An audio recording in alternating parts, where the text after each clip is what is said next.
আসসালামু আলাইকুম এভরিওয়ান, কেমন আছেন সবাই? আশা করি সবাই ভালো আছেন। আমিও আছি আলহামদুলিল্লাহ ভালো।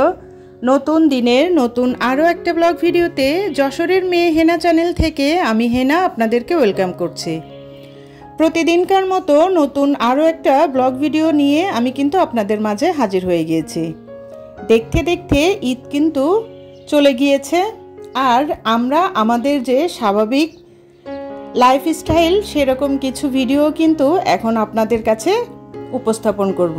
অনেকটা ব্যস্ততার ভিতরে কারুর ভিডিও সেভাবে করে দেখা হয় নাই, সুন্দর কমেন্টস করা হয় নাই, কারণ সবাই কিন্তু অনেক ব্যস্ত। যাই হোক, সকালে ঘুম থেকে উঠে আমি কিন্তু বেলকনিতে চলে গিয়েছিলাম, গাছগুলোর সঙ্গে দেখা করে বেডরুমে চলে এসেছি, আর বেডরুমটা খুব সুন্দর করে গুছিয়ে নিয়েছি। বর্তমান যুগ কিন্তু প্রতিযোগিতার যুগ। দ্রুত গতিতে কাজ কিভাবে করা সম্ভব সেটা নিয়েই কিন্তু আমরা সব সময় ব্যস্ত থাকি। ঈদে কিন্তু প্রচুর পরিমাণে মাংস খাওয়া হয়েছে, আর কুরবানি ঈদের সবচেয়ে পছন্দের যে পার্ট সেটা আমার কাছে মনে হয় এই যে বড় বড় নলি, তারপরে হচ্ছে ভুঁড়ি, এইগুলো খাওয়া। আমিও আজকে সকালে নলি দিয়ে পরোটা ভেজে নিয়েছিলাম, সেগুলো দিয়েই বাসার সবাই নাস্তা করে নিয়েছি। নাস্তা শেষ করে অফ ক্যামেরাতে বাসার অনেকগুলো কাজ করেছি, আর এখন দেখেন একদম ফ্রেশ লিচু নিয়ে বসে গিয়েছি সবাই একসঙ্গে। গল্প করতে করতে ফ্রেশ লিচু খেয়েছি। লিচুগুলো না এত মিষ্টি ছিল। আম, লিচু এগুলো আমার খুবই পছন্দের ফল। বিশ্বের যে দেশগুলো উন্নত, সেই দেশগুলোতে আপনি যদি তাদের কর্মকাণ্ড পর্যালোচনা করেন, যে জিনিসটা আপনার কাছে সহজ মনে হবে সেটা হচ্ছে তাদের কাজ করার স্টাইল।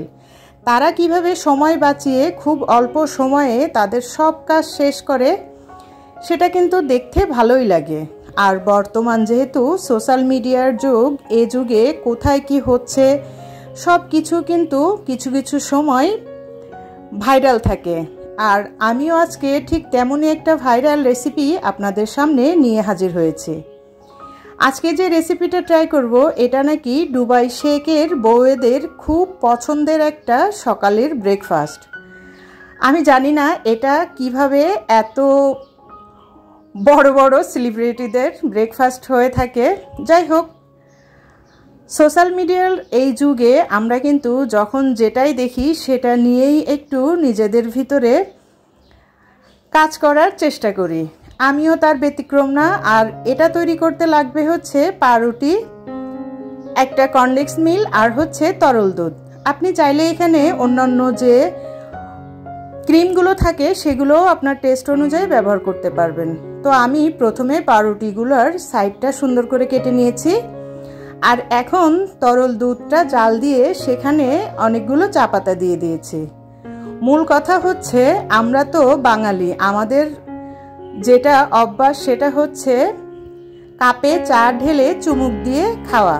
তবে এখন হচ্ছে কাপে চুমুক দিয়ে খাওয়ার দিন শেষ, ডিজিটাল বাংলাদেশ। এখন কিন্তু কাপে নিয়ে চা খাওয়ার যে সময়টা, সেই সময়টাও উন্নত দেশগুলো আমার মনে হয় বাঁচিয়ে ফেলেছে, আর তার কারণেই তারা এই রেসিপিটা তৈরি করেছে।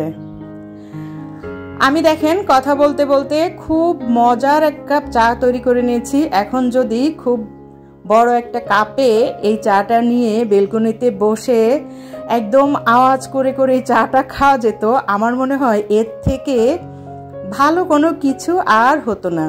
তবে যেহেতু আমি আজকে নাস্তাটা তৈরি করব, আমি অনেককেই দেখেছি এটা ট্রাই করেছে, ফেসবুক, ইনস্টাগ্রাম, ইউটিউব অনেক জায়গায় দেখেছি।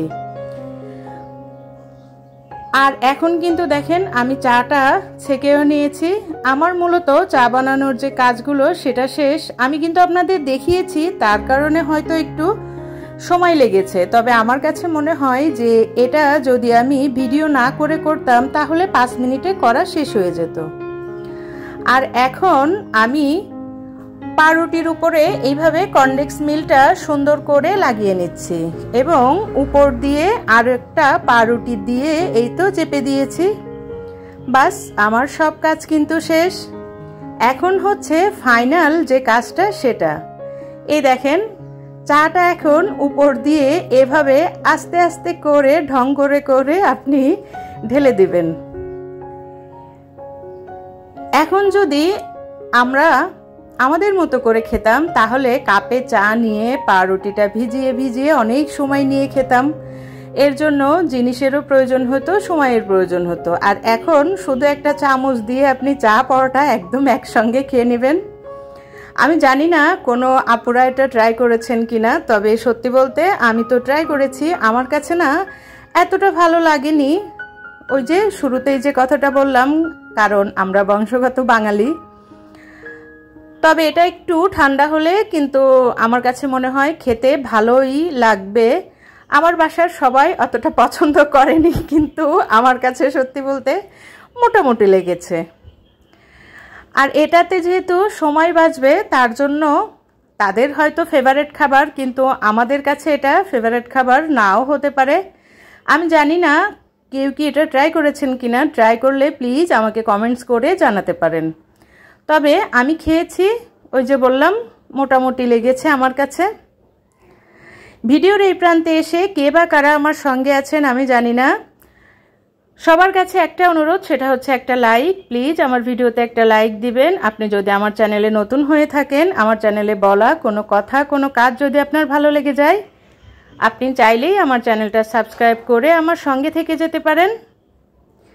আর এখন যে ভিডিওটা দেখছেন সেটা হচ্ছে ঈদের আগের ভিডিও। আমি দুইটা দোয়া এনেছিলাম, একটা ঘরে প্রবেশের দোয়া আর একটা হচ্ছে বের হওয়ার দোয়া। তো আমি ঘরে প্রবেশের দোয়াটা বাহিরের যে আমার মেন ডোরটা আছে তার উপরে লাগিয়েছিলাম, আর ঘর থেকে হচ্ছে বের হওয়ার জন্য যে দোয়াটা সেটা হচ্ছে এই সুইচ বোর্ডের উপরে লাগিয়ে দিয়েছিলাম। আপনি যখনই বের হবেন দরজাটা ওপেন করার টাইমেই আপনার চোখে পড়বে। আর এটা হচ্ছে প্রবেশের দোয়া, আপনি যখন ঘরে ঢুকবেন